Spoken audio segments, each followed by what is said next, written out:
अचल बटाले शिवरात्रि का मेला सिद्ध गोष्ठ। बटाले के पास ही सिद्धों का एक स्थान है जो अचल बटाले करके प्रसिद्ध है। यहाँ हर साल शिवरात्रि का मेला लगा रहता था, जिसमें सिद्धों योगियों का बहुत इकट्ठ होता था और वह अपनी करामातें दिखाकर लोगों से आदर और पूजा करवाते थे। इस बार गुरुजी भी अजीते रंधावे को साथ लेकर मेले पर अचल बटाले आ गए। गुरुजी जिस समय मेले में गए तो आप जी के दर्शन करने के लिए सभी लोग गुरुजी के पास आ गए और उन्होंने गुरुजी के आगे माया के ढेर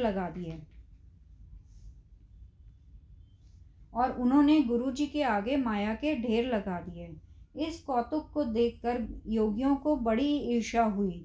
गुरुजी के पास उस समय लोगों का इकट्ठ देखकर रासधारियों ने रास खेला। ईर्ष्या करके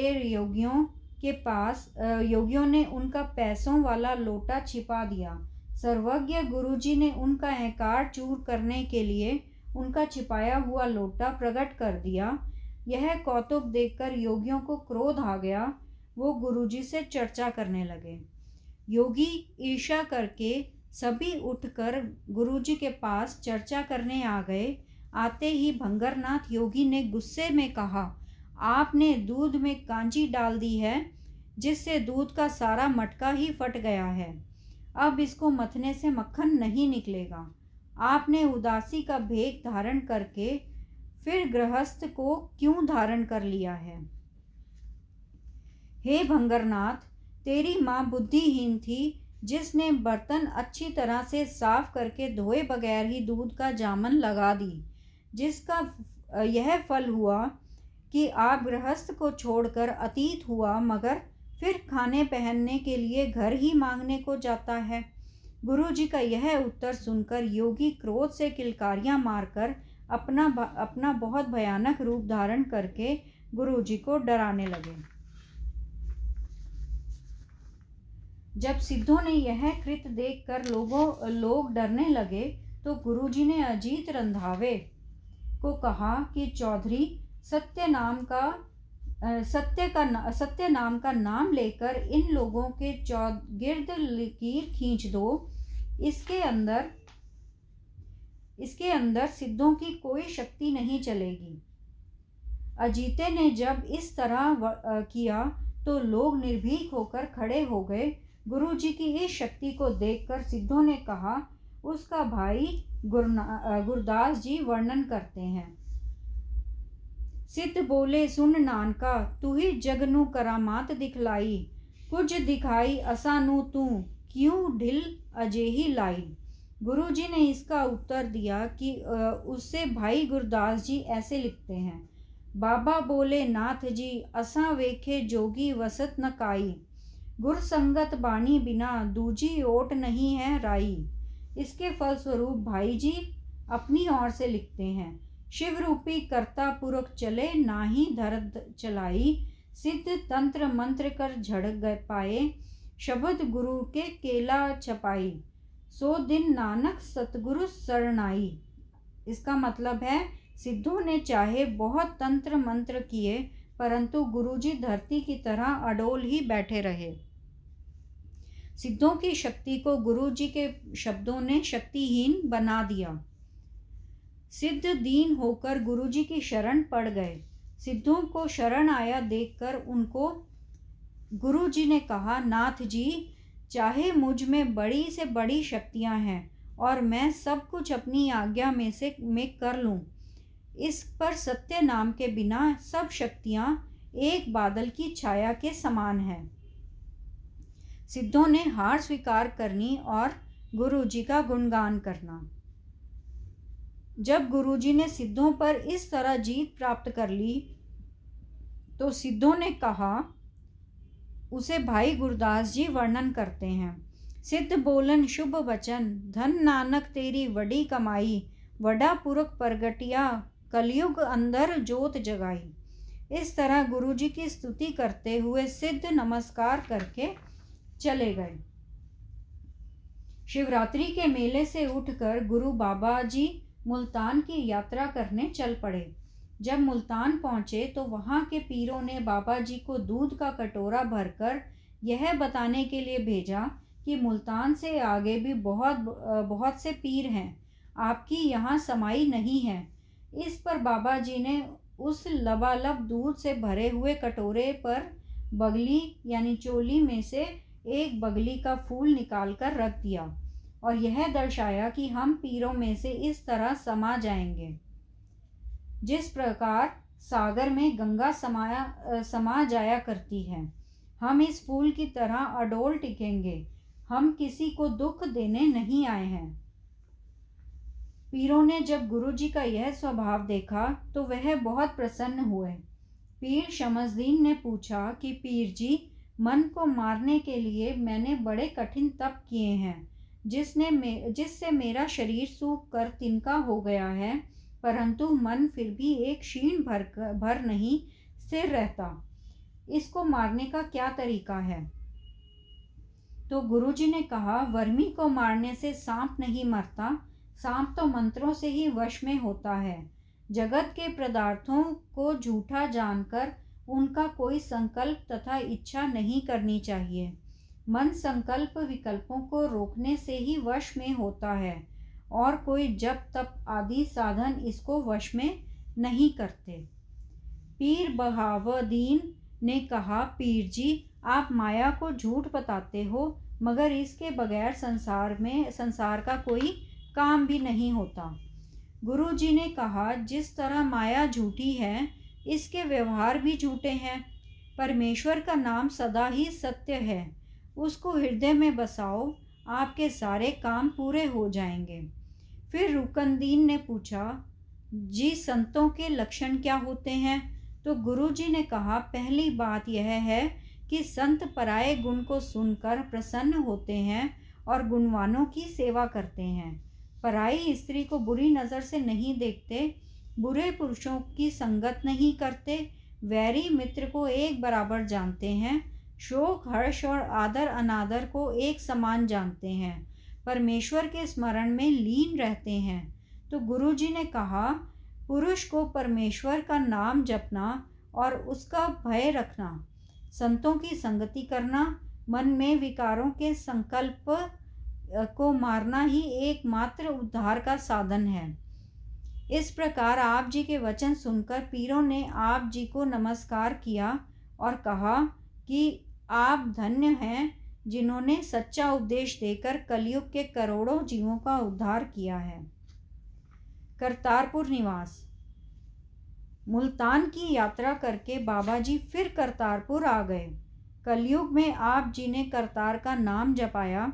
आप जी का प्रभुत्व दिन प्रतिदिन से सवाए होने लगा। करतारपुर निवास करके गुरुजी आप खेती बाड़ी का काम करते और धन धान्य का आप जी का सदा लंगर चलता रहता। अनंत सिख सेवक बाहर से आकर दर्शन करते और उपदेश लेकर अपना जन्म सफल करते। श्री करतारपुर निवास समय गुरुजी ने जिन सिखों ने उपदेश ग्रहण किया, उनमें से कुछ नाम यह हैं: भाई बुड्ढा जी, मालो शेख, उबारे खां, अद्रमन, मूला कीड़, पृथा, खेड़ा, पृथ्वीमल, रामा, मालो, मांगो, कालू, भक्ता, ओहरी, जापूवंशी, शीहा, गजन, फिरना, खहीरा, जोध और सैदो आदि। श्री लहिना जी से मिलाप। श्री लहिना जी प्रतिवर्ष संगत सहित देवी के दर्शन करने के लिए जाते थे। इस बार जब आप जी करतारपुर से निकलने लगे तो गुरु जी की बहुत महिमा सुनकर दर्शन करने के लिए आप वहां पर आ गए। गुरु जी के दर्शन करके आप जी ने संगत को आगे भेज दिया और आप वहां गुरु चरणों में ही टिक गए। कुछ दिन सेवा और दर्शन करके मन में विचार आया कि घर से आए हुए उसे बहुत दिन हो गए हैं, अगर आप भी गुरुजी मुझे घर जाने की आज्ञा दें तो मैं इनको अंतर्यामी समझूंगा। तब दूसरे दिन ही श्री लहिना जब गुरुजी की सेवा में उपस्थित हुए तो गुरुजी ने पूछा, तेरा घर कहाँ है और तेरा नाम क्या है? श्री लहिना जी ने बताया, महाराज, मेरा नगर खडूर है और मेरा नाम लहिना है। आप जी की महिमा सुनकर मुझे आप जी के दर्शन की इच्छा हुई थी, जो आप जी ने कृपा करके पूरी कर दी है। लहिना जी ने के यह श्रद्धा भरे वचन और भक्ति भाव वाले चिन्ह तथा दूरदृष्टि को देखकर गुरुजी ने कहा, तू लहिना है और हमने देना है। अब तुम अपने घर जाओ और घर से लौटकर फिर आना। यह वचन सुनकर लहिना जी बड़े प्रसन्न हुए कि इन्होंने तो मेरे मन की बात भी जान ली। इस तरह आज्ञा लेकर श्री लहिना जी खडूर आ गए। कुछ दिन परिवार को मिलकर लहिना जी फिर करतारपुर गुरुजी के पास आ गए और रात दिन गुरुजी की सेवा में तन मन एक करके लग गए। श्री लहिना जी की गुरु पदवी। गुरुजी ने कई बार अपने सभी प्रेमी सिखों की परीक्षा ली और गुरु गद्दी के योग्य श्री लहिना जी को गद्दी पर बैठाकर 5 पैसे और नारियल उनके आगे रख कर 3 परिक्रमा करके पहले अपना माथा टेका और फिर सारी संगत से टिकवाया। साहिबजादों की ईर्ष्या। जब गुरुजी ने गुरु पदवी श्री लहिना जी को दे दी तो गुरुजी के सुपुत्र बाबा श्रीचंद जी और लक्ष्मी दास जी ने इस बात का बहुत बुरा मनाया और कहा कि गुरु गद्दी पर अधिकार हमारा है, यह एक हमारा सेवादार है, इसको गुरु गद्दी लेने का कोई अधिकार नहीं है। जब गुरुजी की आज्ञा मानकर सभी सिख सेवकों ने लहिना जी को माथा टेका तो गुरुजी के दोनों पुत्रों ने यह कहकर माथा न टेका कि हम गुरुपुत्र होकर इस सेवक को माथा टेकते अच्छे नहीं लगते। इस तरह दोनों रुष्ट होकर घर माता जी के पास चले गए। साहिबजादों ने इस तरह विरोध को देखकर गुरुजी ने श्री लहिना जी को कहा, पुरुष, अब तुम खडूर अपने घर को चले जाओ, यहाँ साहिबजादे आपसे ईर्ष्या करेंगे। इस तरह आज्ञा के अनुसार श्री लहिना जी, जो गुरु अंगद जी बन चुके थे, अपने घर खडूर साहिब आ गए। गुरुजी का ज्योति ज्योत समाना। तत्पश्चात गुरु गद्दी की सारी बातचीत भाई बुड्ढा जी आदि सियाने निकटवर्ती सिखों को समझाकर गुरुजी ने बैकुंठ जाने की तैयारी कर ली। गुरुजी की बैकुंठ सिधारने की तैयारी को सुनकर गुरुजी से सिख सेवक आप जी के अंतिम दर्शन करने के लिए आ गए। गुरुजी अपनी धर्मशाला में बैठे थे और कीर्तन हो रहा था। इस समय माता सुलखनी जी भी दीन मन होकर गुरुजी के पास आ बैठी।